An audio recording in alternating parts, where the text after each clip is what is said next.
नाम मोहम्मद जाबिर है। मैं यहाँ महू की शहर जामा मस्जिद में महू शहर की जामा मस्जिद में इमाम हूँ। जी बताएं। मेरा नाम मोहम्मद जाबिर है। मैं महू शहर की जामा मस्जिद में इमाम हूँ।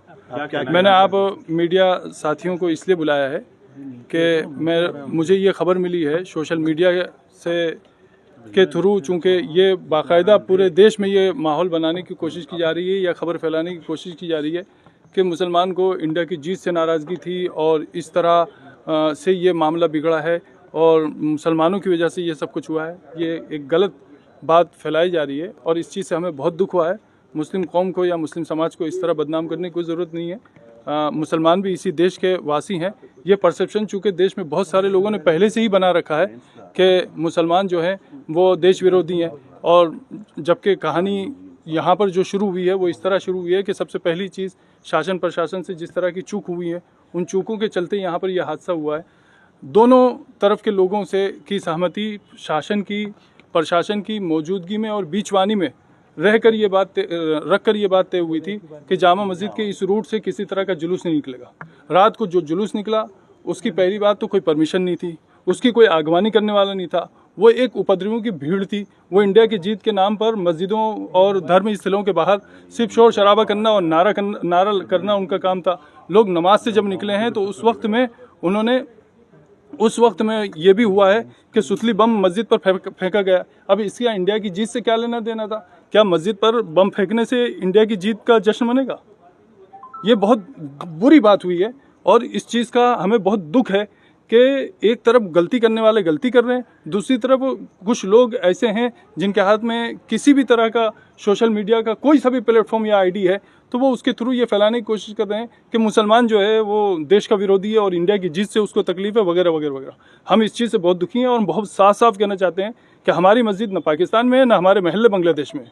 हम इसी हिंदुस्तान के निवासी हैं, इसी हिंदुस्तान में हम रहे हैं, इसी हिंदुस्तान में हम रहते हैं, इसी हिंदुस्तान के साथ हमारा रिश्ता है। इस तरह की बातें करना ये और फिर कुछ लोगों की तो मैं समझता हूँ कुछ लोगों की तो रोजी रोटी या नेतागिरी या उनका अपना जो भी प्रोफेशन है वो तो हिंदू मुस्लिम पर चल रहा है।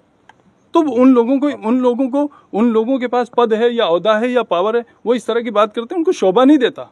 मतलब ठीक है, आप किसी की चापलूसी कर सकते हैं लेकिन आप किसी की बात से उस वक्त तक सहमत नहीं हो सकते जब तक उसमें सच्चाई न हो। लेकिन जो आरोप लगाए जा रहे हैं दूसरी तरफ से भी, मैं उसी आरोप तरफ से लगाए जा रहे हैं। दूसरा पक्ष ये कह रहा है कि कोई पटाखा नहीं फोड़ा गया, दूसरा पक्ष ये भी कह रहा है कि जुलूस निकल रहा था, हमने भारत माता तक की जय के नारे लगाए, पीछे से पत्थरबाजी हुई। पथराव मस्जिद से हुआ, ऐसा उनका कहना है। इस प्रकार की वीडियो भी आ रही है कि मस्जिद से कुछ लोग निकल रहे हैं और एक नारे लगा रहे हैं। मैं आपकी बात समझा। अब मेरी बात को जरा ध्यान से सुनिए। यहाँ मस्जिदों में पत्थर के ढेर लगे हैं क्या? मैं मीडिया पर्सन से बहुत खुल के बात कहता हूँ, आप पूरी मस्जिद और इसके आसपास के सारे एरिया को छान मारिए, क्या यहाँ पर पत्थर जमा किए हुए थे? एक बात। दूसरी बात, मेरा बुनियादी सवाल ये है कि जिस एरिए से जुलूस नहीं निकलना प्रशासन की मौजूदगी में बीचवानी में रहकर दोनों पक्षों के बीच तय हो चुका था, उस वक्त में जुलूस का उसी रूट से निकलना, बगैर आगवानी करने वालों और उसके संयोजकों के बगैर निकलना, नारों के साथ निकलना, नमाज के वक्त में निकलना, क्या ये सब इस देश में मतलब पनपने की बातें हैं? या महू में इस तरह सद्भावना पैदा होगी? क्या ये चीज़ ठीक हुई? मेरा सवाल इंसानियत के नाते, मैं एक मुस्लिम पक्ष का पक्षकार होने के नाते बात नहीं कर रहा हूँ। मेरा कहना यह है कि क्या ये मंदिर के सामने होता तब भी गलत था? ये मस्जिद के सामने है तो क्यों गलत नहीं है? अगर ये मंदिर के सामने होता तो गलत था, तो ये मस्जिद के सामने है तो क्यों गलत नहीं है? तो ऐसी जो बातें आ रही हैं कि जुलूस तो निकाल सकते हैं, जैसा कि आपने कहा कि क्या बिना परमिशन के जुलूस निकलेंगे? मैं आपसे लिखा हुआ ले लूँ? नहीं, देश की जीत के जुलूस के लिए कोई रूट तो होता है, कुछ गाइडलाइंस तो होती हैं, कुछ तो व्यवस्था होती है। नहीं तो पॉलिटिक्स अगर कोई वो होता तो बिल्कुल गाइडलाइन होती है। तो देश की जीत का था। नहीं, देश की जीत के जश्न कि आपने बताया, मेरी बात सुनो, देश की जीत के जश्न के लिए कुछ तो थोड़ा तो कहीं तो कुछ तो पाबंदी होगी ना। जो वीडियो मार्केट में चल रहे हैं उसमें मुस्लिम समाज के लोग पत्थर फेंकते हुए नजर आ रहे हैं, उस पर क्या कहना है? नहीं, दूसरी तरफ से तो फूल आ रहे थे, बस यही कहूंगा मैं। यानी कि दोनों तरफ से पथराव हुआ। बिल्कुल ठीक है, मैं मान रहा हूँ ना भाई, पथराव ऐसा नहीं, मैं ये नहीं कह रहा हूँ।